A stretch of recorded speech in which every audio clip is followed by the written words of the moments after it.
Hello everyone and welcome to Module 9. Today we are talking about festivals, okay, and how we can sort of celebrate heathenry. Now, what we're going to cover in this lesson, in this module, is quite a lot of information. It's going to be quite a long module. And we're going to start off by looking at sort of the more basic points of how the calendar worked for the Germanic peoples. We're going to cover the issue of the wheel of the year in modern paganism, Thursdays and Thursday, and celebrating the festivals. Then we're going to look at more sort of Anglo-Saxon, Scandinavian festivals. We'll look at what the sources say about these things. And then finally, we're going to go into different smaller festivals of spring, summer, autumn, and winter, and then how we can sort of apply that to our own calendar. Okay, and that's going to be your sort of your aim out of this module is going to be to create your own calendar of celebrations that you can use in your heathenry. Okay, so let's get started by looking at ancient time measuring. So nowadays we tend to use a solar calendar, which means that we measure our calendar based on what the sun does. Okay, it's based on big 365 days, the sun going around the earth. We don't really pay attention to the moon very much at all. We have months, but they're sort of arbitrary. They don't pay attention to the moon. Whereas in the past, the Germanic culture and lots of other cultures would have used either a lunar or a lunisolar calendar. Some have a lunar calendar, but from the evidence we have of the Germanic peoples, it seems to have been a lunisolar calendar. Okay, and that means they took account both of the moon and the sun. Okay, so the moon for the Germanic peoples was important for telling the months. Okay, in fact, it's the root of the word month. Okay, moonth or moneth, as it is in Old English. And Bede himself, he was a writer and a monk that talked about the Anglo-Saxon calendar. He's going to be very important in this module. He says, they calculated the months according to the motion of the moon. Okay, and in the Poetic Edda, so Bede was in the Anglo-Saxons, the Poetic Edda for the Norse says the moon is called year teller. Okay, so we can see that the moon is really important for telling time in ancient Germanic cultures. Okay, but we've got a problem because the moon actually, when you look at the 12 moons, it only actually comes to 354 days, not 365 days. Okay, so this means we've got to do something about that to keep the year in time with the solar year as well. Okay, otherwise you'd get the year completely out of whack.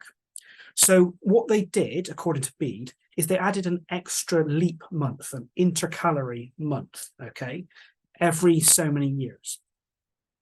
And this month was usually in the middle of summer. So they'd have an extra month of summer. So that's how they would keep it in sync, okay? However, there are some other little things to be aware of. So firstly, we know that there were double months. So if you look at the Bede and the Anglo-Saxon calendar, he talks about Aerolitha and Afterlitha, and which is the summer months of early summer basically and late summer. And then you've got Yule, so you've got Early and After Yule. Again, early Yule and second Yule, or early Yule and late Yule. Okay, it doesn't mean before and after Yule, even though some people think that. Okay, that's not what it actually meant, those words. So you sometimes have Yule, so Yule is a 60-day period or a 2-moon period, and summer again is a 2-moon period. All right. Now, as I said, this is normally done in the middle of summer. Okay, but there is a question about when to have this extra month. Okay, and you need to they need to have a rule in place. Okay, a rule that will help them to understand when they need to add this extra month in. Okay, not that it wouldn't be in the summer, but as in when, how do you know in that year whether there's going to be an extra month? Okay, this extra intercalary month. So there's a few different options here. We've got the Icelandic Rim 2 manuscripts, which are used by the church. And that suggests that whatever moon is shining on Epiphany, which is the 6th of January, that is the Yule moon. Okay, so that is the second moon, and therefore you can then work out. Okay, if that's the Yule moon, let's go through our months. Will there be an extra month needed to match up so that the rule is the same at the end of the year, or not? Okay. Another option, okay, which is probably the more pagan way of doing it, would be to say, because obviously Epiphany is not a pagan festival, it's a Christian festival. So another option is to say, okay, whatever moon is shining on the winter solstice, that's the Yule moon. Okay. Now, whether that's the first Yule moon or the second Yule moon,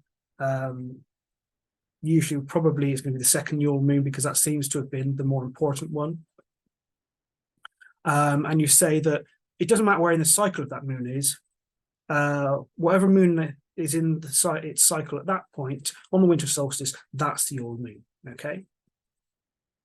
Or you can have a look at what Andreas Nordberg, who wrote an important paper in 2005-6, I think, about how to work out the calculator and how he thought that it all worked.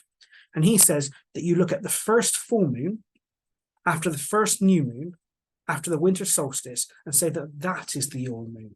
Okay, so that would mean that, say the solstice is the 21st of December, then maybe you have a new moon after that comes in, say, late December, and then the first full moon then would be around about the middle of January. Okay, and that becomes the important Yule moon, okay, when the Yule celebration is held. Okay. Right. Now, in Germania, okay, by Tacitus, he says that important feasts and gatherings are held around the new and full moons. Okay, so we know that the moons not only tell the time, but also are important for when we do our feasts, when we do our gatherings, okay, when the ancient heathens did. Now, what do we mean by a new moon? Because it's the definition has changed over time. Right now, when we say a new moon, we're talking about what's basically the dark moon, when you can't see any moon in the sky at all. But actually, in most lunar calendars, it's normally the first crescent moon. So when you first see that tiny little slither of the moon, that is the new moon, and that is the start of the month. Okay. And that's when the month normally starts. But there are some exceptions in some places. So, for instance, the Icelandic calendar of Ari Thorgilsson and the Faroese calendar have it done as the full moon to the full moon. So they have their moons, their months, starting on a full moon and finishing on a full moon. Okay, but for most lunar calendars, it is usually the first crescent moon. They also determine their days by the evening before. Okay, so say Tuesday does not, or Wednesday, in fact, does not start at 12 o'clock at night on Tuesday night, Wednesday morning. Instead, it starts at sundown on Tuesday night. So Tuesday evening is the beginning of Wednesday to when sun sets in Wednesday, and then starts Thursday. Okay, so they determine their days using the night before and then the day, the darkness and then the light.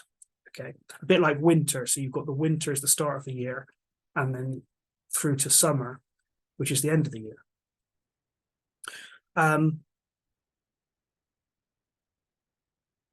So you can also think about some of the examples we've got in our culture, like Christmas Eve.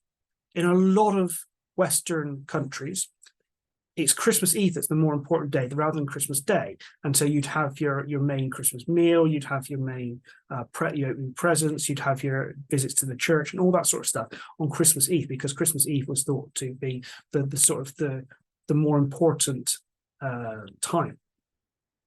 Winter Nights, okay, the Heathen Festival, Winter Nights, again, it's starting on an evening. There's talks about the 3 nights of Yule rather than 3 days of Yule, because again, the nights are the ones that are important, the evenings. Okay, so the days you determine basically from the evening before. Now, we also find that the calendar is not split into the 4 seasons like we have. Rather, it's split into 2 seasons.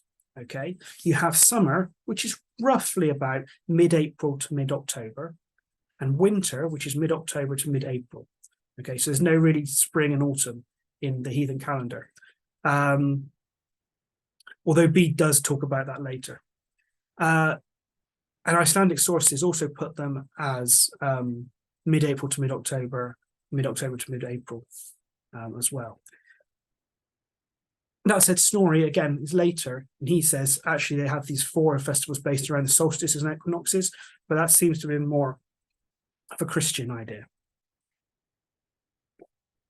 So probably Christianization has impacted the calendar by his time. Importantly, also, people's age and years were actually measured in winters. So it would be how many winters old are you, rather than how many years old are you. That's because getting through winter was such an important thing. Many people died in winter. And so it was like almost like a triumph, a celebration that you got through the winter.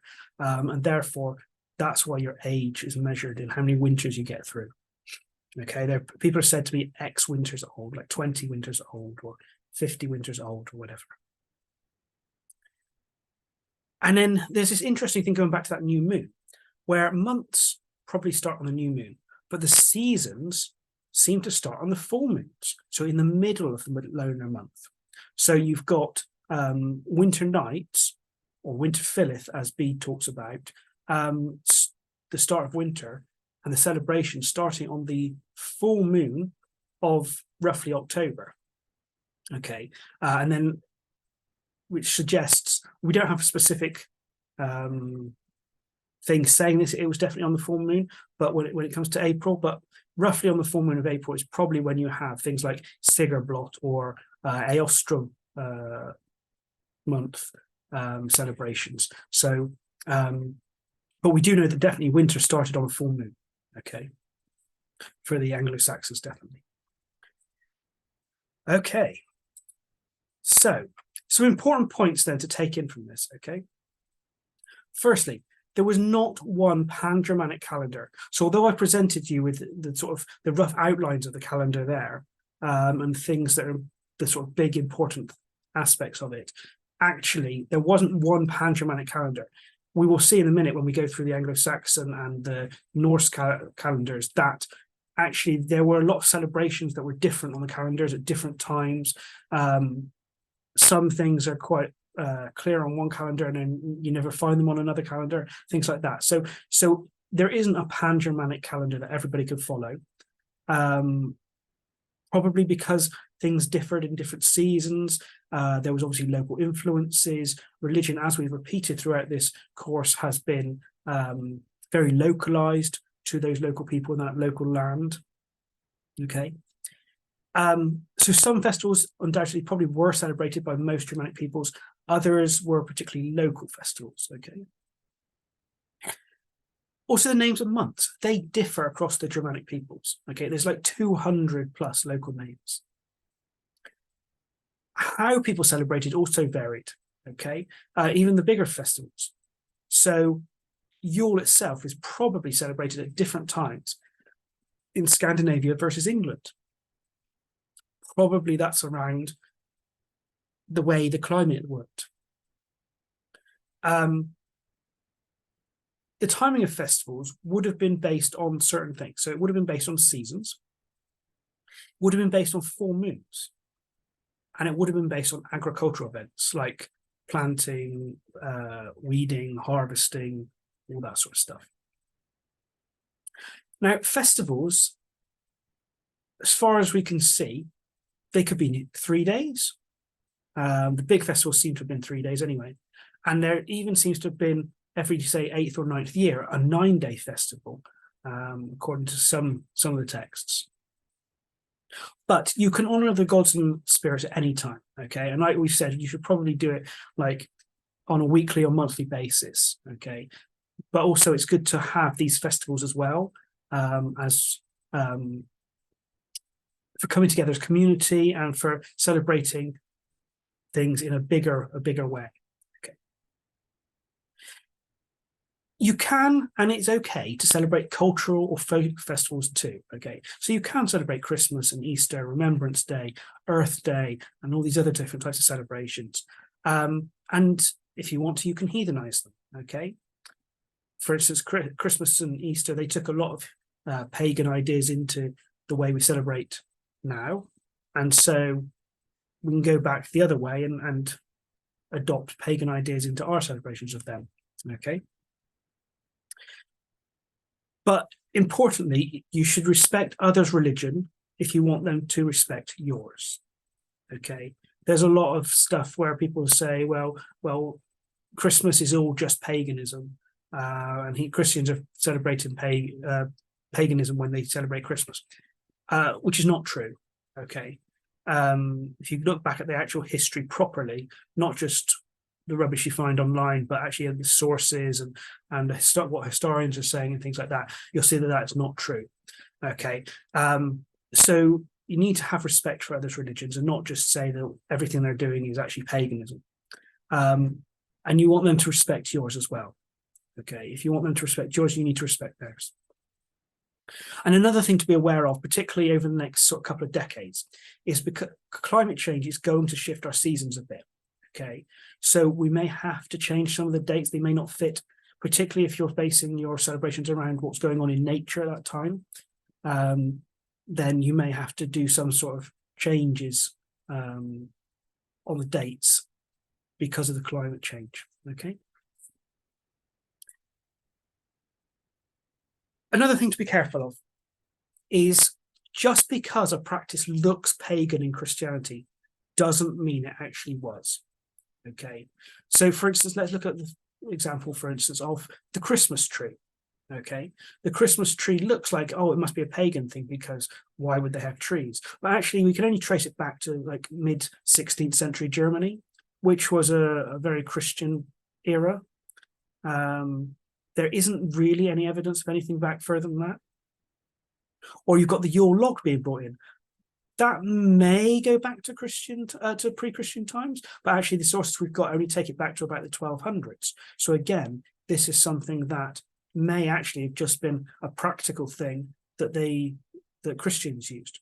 A lot of farming practices, remember Christians were farmers as well, so a lot of land-based and farming and all that sort of practices and superstitions, yes, some of them may be pre-Christian, but some of them could just as easily be Christian, and we don't have the evidence to say that they go back further than Christianity in most cases. Okay, so just because a practice looks pagan in Christianity doesn't mean it actually was. Okay, the fact is we cannot trace most of these practices back very far, and we've got to be careful when we make claims that things are clearly pagan. They're not. Or there's no evidence that they are. Okay, they might be, but there's no evidence they are. But that doesn't mean you can't use them. Okay, especially if they look pagan and they fit in with your pagan worldview and with the animism and polytheism and a way of celebration that honors nature. There's no reason why you can't include these practices. Okay. Now, if you choose to believe they did go back to pagan times, that's fine. But remember, it's your UPG, and it's based on nothing but faith. Okay? So be careful what you're claiming when you're talking to others. On the other side of this, we've also got to realize that perfect reconstruction is also not possible. Okay? We don't live in heathen times. We don't have enough access to information to know exactly how a lot of the celebrations were done or held. Basically, we bring together a mishmash of historical evidence, and then we create something that works for us now. Okay, because we're modern people, we're not ancient Vikings, and we need festivals that are meaningful to us now. Okay, that will work in our modern lives And so it's okay to invent, to change, as long as you've got some sort of good reasoning behind it, that it fits in with the general worldview and ideas of paganism. But if you do that, obviously remember, again, it's your UPG. You're not claiming this is historically accurate. If you want to do things that are only historically accurate, there is evidence for some stuff, and we can reconstruct some stuff, but we're very, very limited, okay? And you'll see as I go through this what exactly evidence we have for these things. Okay. So, like I said, we can create things because we're modern people, okay? And we need things that fit with our modern lives. But it is also important to consider tradition, okay?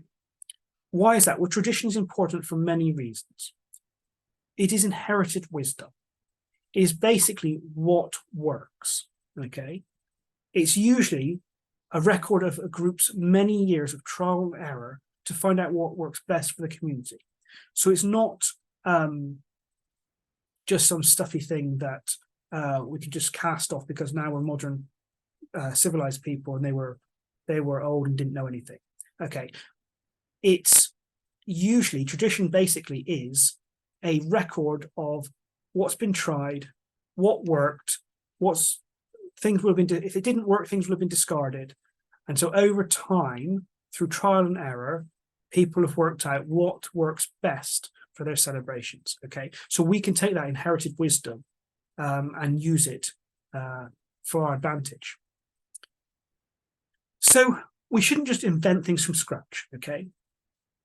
We need to look at the wisdom of the past and use that as our guide to create a calendar of festivals and practices that we can follow today, okay?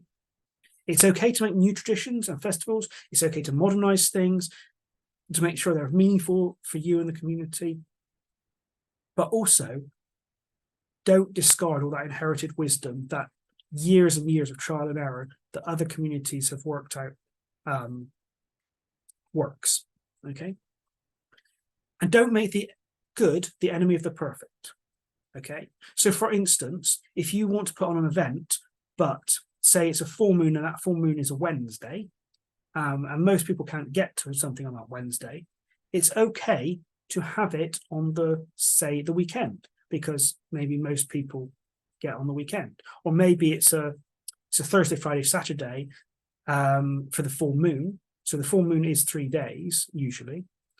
It's not just one day. So maybe you do it, rather than having it on the Thursday, you have it on the Saturday. So it's still a full moon day, okay? It's more important that everyone can attend the event, that you get together as a community, than it must absolutely be on a particular day, okay? Particularly in the modern world where the calendar doesn't really fit very well. Okay, so you need to work out what's the most important thing rather than getting everything perfect, okay? So let's talk a bit about the Wheel of the Year. Now, you may have come across this if you've come from other pagan communities, or you'll hear it even within Heathenry still. But the Wheel of the Year was basically created by Gerald Gardner and Ross Nichols, the heads of the Wicca and the modern Druid movement, around the sort of 1960s. And it's basically a neo-pagan invention. And then later on, you had people like Stephen McNally of the AFA and others who created a more heathenized version. So they changed the names basically that Gardner and Nichols had used, and made them more heathen names. But it's not accurate, okay? It's not historically accurate. It's not accurate to anything we find in the lore, really, okay? They originally brought together some Celtic festivals, okay? 4 or 5 Celtic festivals. And then they added in the solstices and equinoxes, okay? The solstices and the equinoxes to create the year. Now, I'm not going to say it's a bad thing, Okay, when I first became a pagan, I used the Wheel of the Year, and I found it really helpful for getting me in tune with nature. Okay, I would become much more nature focused, much more aware of the changes that were happening in nature at the time. And it was nice to have that regular celebration every sort of 6 weeks or so. Okay. But so much of it, what's written about it, is rubbish and not historically accurate. So there is, you can follow if you want. And like I said, there are advantages to following it. But you've got to understand that it's not historically accurate. And if you're trying to build a heathenry that's based on historic sources and lore, then the eightfold Wheel of the Year is not really the best calendar to be looking at. Okay, that doesn't mean you can't do it, but, and particularly if you're going to be celebrating with other pagans that aren't heathen, maybe you want to use some of these things. It's completely up to you, but just be aware that it's not something historically accurate. Okay, it's an invention of the 20th century. And even some of the dates that they go back to on this, there's no evidence for things being celebrated on that date. Midsummer block, for instance, we don't really have anything from midsummer before Christianity. September, the autumn equinox, again, before Christianity, it's questionable whether there's anything there.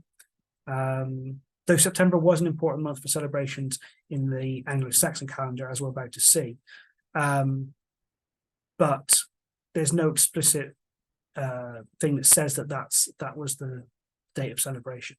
So just be aware, it's made up, it's modern, but there are some advantages to it. Okay. Something that is historical is the importance of Thor's Day, i.e. Thursdays. Okay, so there's a lot of information and folklore out there that suggests that Thursdays were important to heathens. Okay, they're sort of almost holy day, seems to have been a Thursday. So if we have a look, for instance, Eligius, the 7th century bishop of Noyon, he told his congregation off because they kept Thursday as a holy day. Okay, so this is suggesting back in the 7th century, sort of 600s, that Thursday is a holy day among heathens. The Indiculus Superstitionum Pagarinum says, along with Thursday, Wednesday should be hallowed. Okay, so that's suggesting maybe even 2 holy days. And this was a document that was written against the heathen Saxon practices. Okay, we have the Althing, which is the heathen parliament in Iceland, that met on a Thursday, suggesting that it was an important date. Okay, you've got the Icelandic law book, the Gragas, which says that seafaring days start with the first Thursday in the 7th week after April the 14th. Okay, so April the 14th is around the beginning of summer, so we're talking about the 7th week after that. You've got seafaring days started. So, and obviously seafaring days are going to be days that, or the start of something. Normally you're going to want that to be on a sort of holy and special important day. In folklore, March is considered Thor month, okay, particularly in Scandinavia. And the first 3 Thursdays of that are particularly sacred to Thor. So again, you've got the Thursday being sacred. And if you look at various magical practices in folklore, a lot of these are from Christian period, but they might go back to pre-Christian pagan ideas, is that Thursdays is when you do your magic. Okay, you've got a Svartbok, so that's the black book healing spell that's done on a Thursday. You've got the Anglo-Saxon bold leech books, which say collect healing herbs on a Thursday. You can get magic powers if you do Utiseta 3 Thursdays in a row. You have to go out to either a crossroads or a graveyard and sit out there, or on a grave mound and sit there for 3 Thursdays in a row overnight. In Finland, you should bless alcohol on a Thursday. And in Trondheim, runes for protection should be carved on a Thursday evening. Okay, so all these magical spiritual practices are being done on Thursdays. Okay, so it really does suggest that Thursday is a really important day for you to use in your religious practice for maybe offerings. Maybe you could do your weekly offerings on that day. If you want to do celebrations, and particularly if a Thursday and a full moon fit together, I mean, that's going to be quite powerful that day. Okay. So let's finish this video by talking about why we celebrate festivals. Why should we even do it? Okay. So firstly, heathenry is not just a religion of reading. It's a religion of practice. There's a risk that because there's so much to read, that you just spend a lot of your time reading and gathering the knowledge before you actually start doing anything. Okay. And therefore it just becomes an armchair religion. Okay, for you. You're not actually practicing and being a heathen, you're just reading about it. And actually what you do is the most important thing. Okay, not what you read, but what you do. Are you honoring the gods and spirits? Then you're a heathen. If you're just sat there reading about heathenry, debating about the ins and outs of heathenry on Facebook or whatever, that doesn't make you a heathen. Okay, it's what you do. Are you actually celebrating the festivals? Are you giving offerings? Are you living a life that's heathen, according to heathen values and things like that? Okay.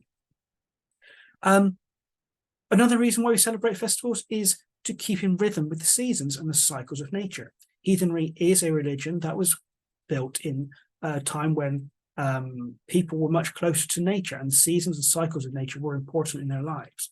And by celebrating them, we can get more in tune and in rhythm with the seasons and cycles of nature too. It's a great way to connect up with other heathens. You probably can't do a weekly meetup with heathens. I mean, some people probably can, but often people can't because we have busy lives. And so we'll just do a ritual at home.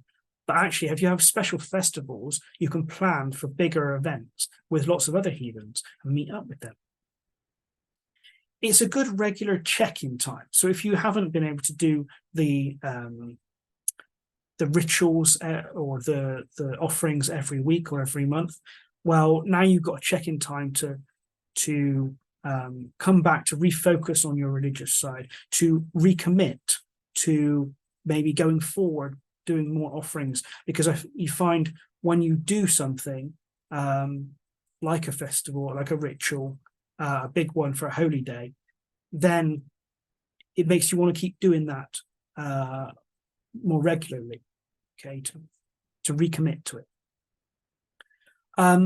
The festivals are thought to be the times basically when it's the easiest to connect with certain gods and spirits. Okay, so that's why we do them on those times, is that we can more easily connect with those gods and spirits. And it's also a great time to read and remember their myths and stories, because often the myths and stories may be related to a particular time of the year or a particular festival. Okay, so you can reread that particular story at that time. Okay, so there's lots of reasons why we can celebrate the festivals, and these are just sort of some of the major ones for you to think about. Okay, so I'm going to stop this video here, and in the next video, we're going to talk about the Anglo-Saxon and the Scandinavian festivals that we find in the lore, and what is the source evidence we have for these things. Okay.